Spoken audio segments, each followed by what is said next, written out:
Throwaway account. I'm 36M. My wife is 35F. Married 9 years. Together since our early 20s. We've been through real problems before: money stress, career changes, family drama. So when things started feeling off between us, I told myself this was just another phase. Every long marriage has them, right? At first, it was subtle, less touching, fewer inside jokes, conversations that stayed practical, schedules, groceries, bills. We still function well as a team, which I took as a good sign. We weren't fighting. We weren't yelling. We weren't talking about divorce. That had to count for something. She started saying she was tired a lot, emotionally tired, not just physically. When I asked what was wrong, she'd say, "Nothing specific. I just need space." I tried to be supportive. I gave her that space. I didn't push. I didn't want to be another problem she had to manage. The first thing that really stuck with me happened one night when I reached for her hand on the couch. She let me hold it for a few seconds, then gently pulled away and said, "Can we not right now?" Her voice wasn't cold. It was careful, like she was already bracing for my reaction. I laughed it off and said, "Sure," but the space she asked for didn't feel temporary. It felt directional. I didn't know it yet, but I was already adjusting myself around the distance she had quietly decided to keep. And once that starts, it's hard to tell where the phase ends. And the truth begins. After that night on the couch, I noticed how my behavior changed before I even made a conscious decision. I stopped reaching for her casually, stopped kissing her neck in the kitchen, stopped assuming touch was welcome. Not because she told me to, but because I didn't want to put her in the position of having to say no again. That was a twist. She never asked me to pull away. I did it myself. I told myself I was being respectful, attentive, emotionally intelligent. If she needed space, then the loving thing to do was to give it freely, without resentment. So I did, and the more space I gave, the easier it seemed for her to take it. She didn't notice my adjustment, or maybe she did and felt relieved. Either way, the distance settled in comfortably, like furniture that had always been there. We still talked, still laughed occasionally, still showed up for responsibilities. From the outside, nothing looked broken. Inside, something was shifting. I started editing myself, thinking twice before sharing something vulnerable, choosing safer topics, letting moments pass that I would have once leaned into. I didn't want to be the reason she felt drained or pressured. I wanted to be easy to be around. One night, I realized I couldn't remember the last time she'd reached for me first. Not dramatically, just instinctively. Like she used to. The thought landed heavier than I expected. Because once you start being careful not to cross a line, you eventually realize the line keeps moving, and you're the only one watching where it goes. The more careful I became, the quieter everything got. Not awkward quiet, comfortable quiet. The kind that's easy to mistake for peace if you don't look too closely. We moved through our days efficiently, like co-workers who knew each other well enough not to need small talk. That was a twist. Nothing felt wrong enough to challenge.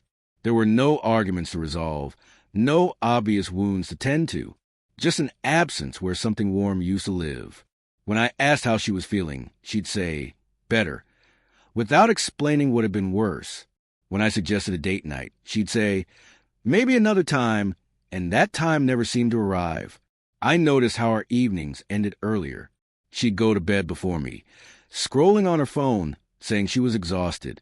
I stayed up, telling myself it was normal. People change. Marriage evolves.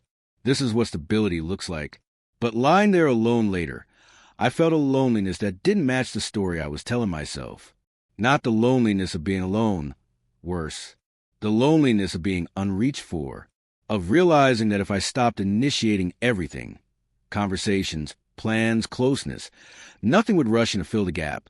One night, I watched her fall asleep facing away from me and felt something settle in my chest. It wasn't panic or anger. It was recognition. The quiet wasn't temporary. It had become the default. And I understood something uncomfortable.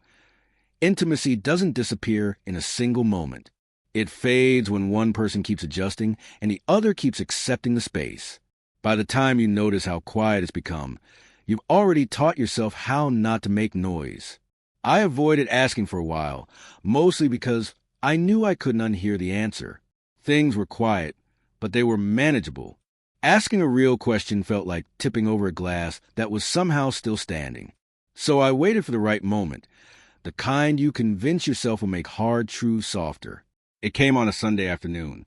We were doing dishes together, moving around each other in that familiar, practiced way. I said as casually as I could, "Do you still feel close to me?" I didn't look at her when I asked. I focused on the sink, like eye contact might make it too real. She stopped what she was doing. That pause was a twist. She didn't say no. She didn't say yes. She said, "I don't know how to answer that without hurting you." The words landed heavier than any blunt rejection would have. I laughed reflexively and told her she could be honest. She nodded, then said, "I think we're just in different places right now." Different places. No explanation. No timeline. Just distance framed as geography instead of choice. I wanted to ask what those places were, how far apart they were, whether she was moving toward me or away. Instead, I said I understood. I always understood. It was my default response. That night, lying awake, I replayed the conversation and realized something important. She hadn't asked me the question back, not even out of courtesy. She didn't wonder whether I felt close to her. And that's when it hit me. Closeness wasn't something we were losing together. It was something I was missing alone. After that conversation, I told myself I needed to be patient. People go through internal shifts. Feelings get complicated. Love isn't always symmetrical. So I leaned into understanding the way I always had. Quietly, without asking for much in return. That was the twist. Understanding had stopped being mutual a long time ago. I started noticing how often I was the one doing the emotional math, interpreting her moods, translating her silences, deciding when to step forward and when to step back.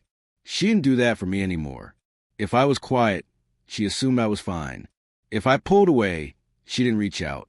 The responsibility to maintain balance rested entirely on my side. One evening, I came home visibly exhausted. Not dramatic, just worn down. She asked how my day was. I started to answer honestly, then stopped halfway through. I saw her attention drift. Not intentionally, just naturally. I wrapped it up quickly and said it was nothing. She nodded, relieved. That moment stayed with me, not because she'd done something wrong, but because I realized how predictable it had become. My feelings were something to manage, not something she was curious about. And I had helped create that dynamic by always smoothing things over. That night, I asked myself a question I hadn't dared before. What would happen if I stopped being the one who understands everything? If I didn't explain her distance away? If I let my confusion exist without resolving it for both of us? The idea felt risky, not because it was cruel, but because it would force the imbalance into the open. And for the first time, I wasn't sure whether our relationship could survive being seen clearly instead of managed quietly. I didn't announce the change. I didn't even plan it.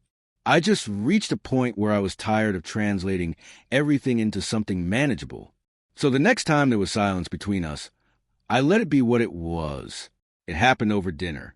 We sat across from each other, eating quietly. Normally, I would have asked about her day, followed up, filled the gaps. This time, I didn't. I answered when she asked me something, but I didn't perform curiosity on her behalf. The quiet stretched longer than usual. That was the twist.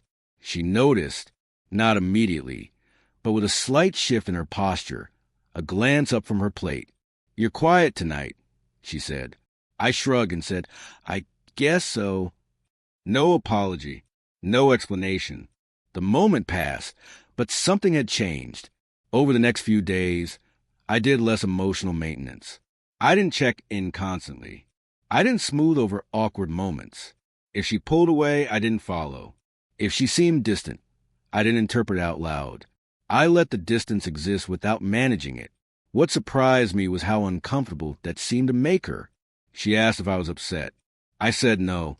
Then she asked if something was wrong. I said I was just giving her the space she'd asked for. The words landed heavier than I intended. She didn't respond right away. That's when I realized something important. The balance we'd had depended on my constant adjustment. When I stopped compensating, the gap became visible. Not bigger, just honest. That night, lying awake, I felt a strange mix of fear and relief. Fear of what this might lead to. Relief that I wasn't carrying it alone anymore. Because silence hits differently when you're no longer filling it to protect someone else. And once you stop doing that, the relationship has to show you what it really is.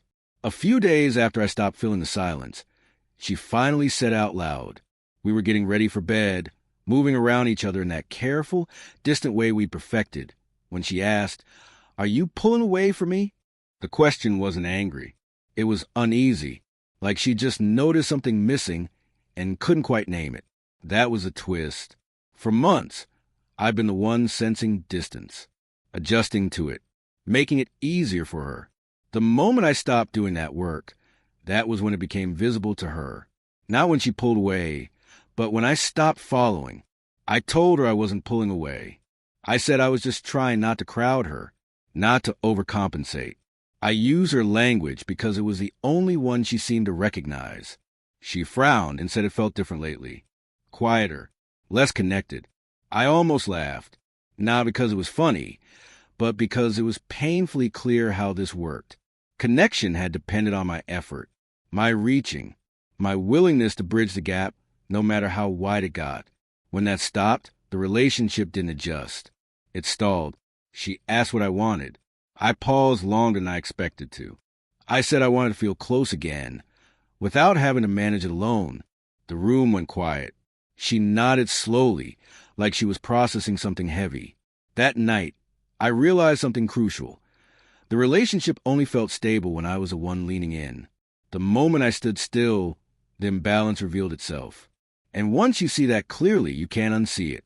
Because love that only works when one person keeps reaching isn't fragile. It's already broken.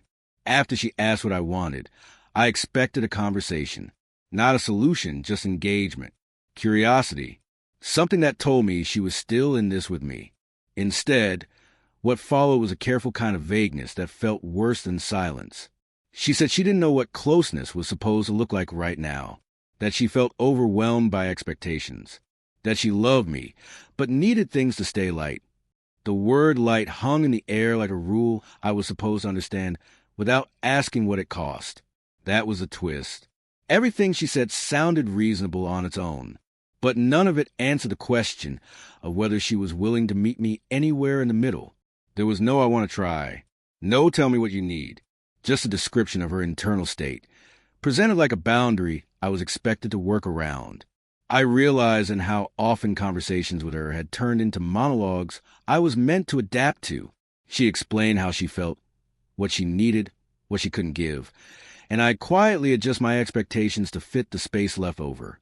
That night, lying in bed, I felt a familiar urge rise up, the instinct to reassure her, to say it was okay, to promise I wouldn't need much. I didn't act on it. I let the urge pass, because something finally clicked. She wasn't confused about how to be close to me.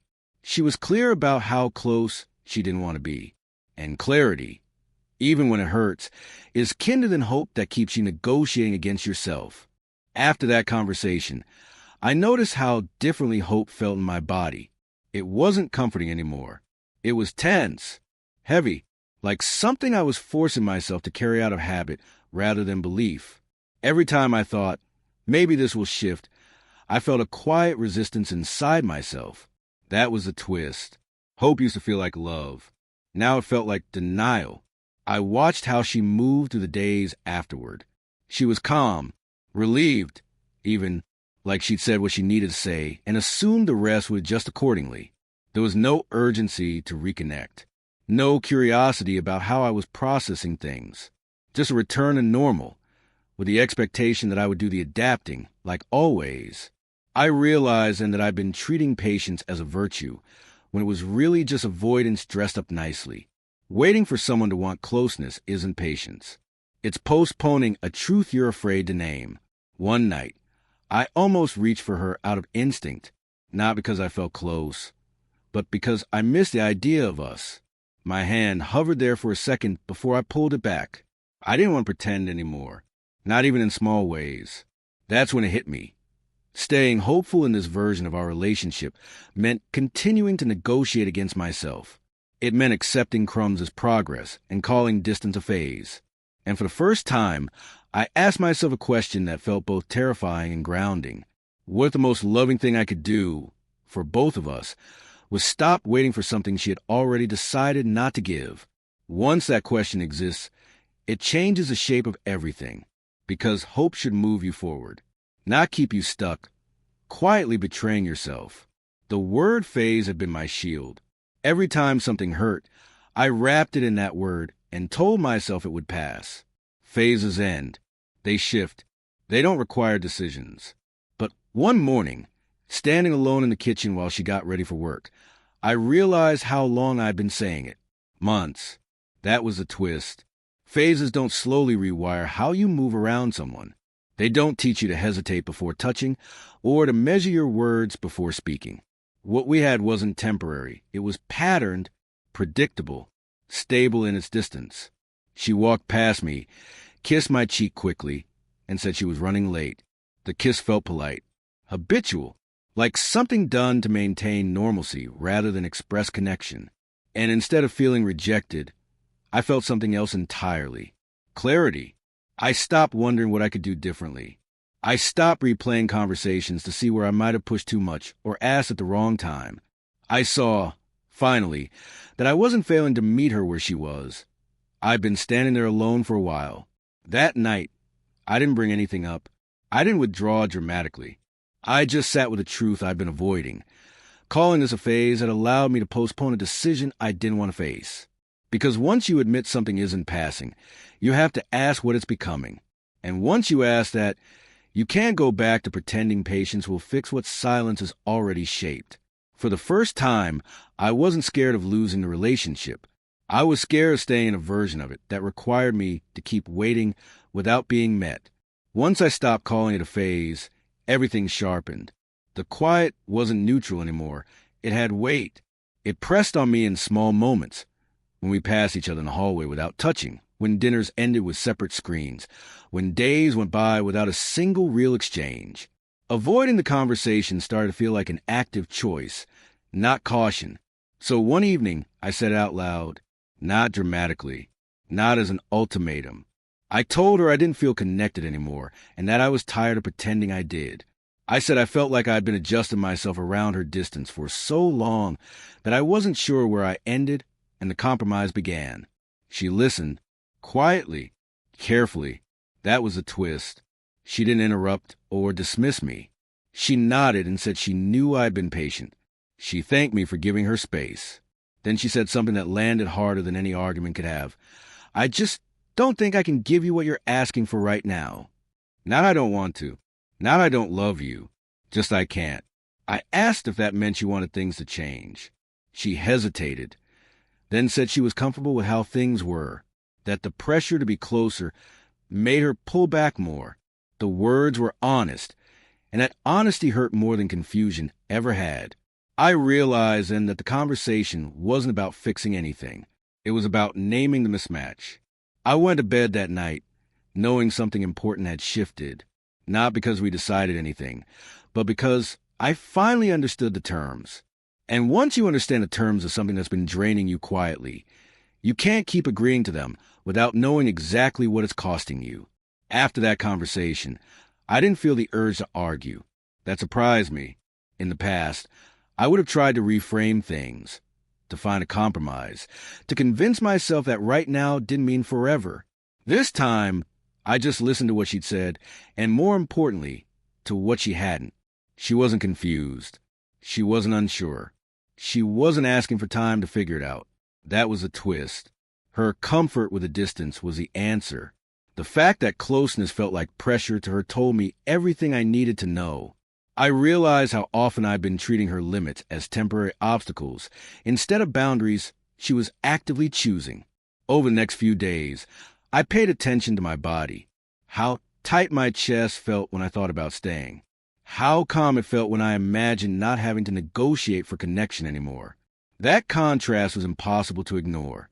She moved through those days easily, almost lighter, like the conversation had given her permission to stop trying entirely. There was no checking in to see how I was holding up, no curiosity about whether I felt okay with what she'd said, and that absence spoke louder than words.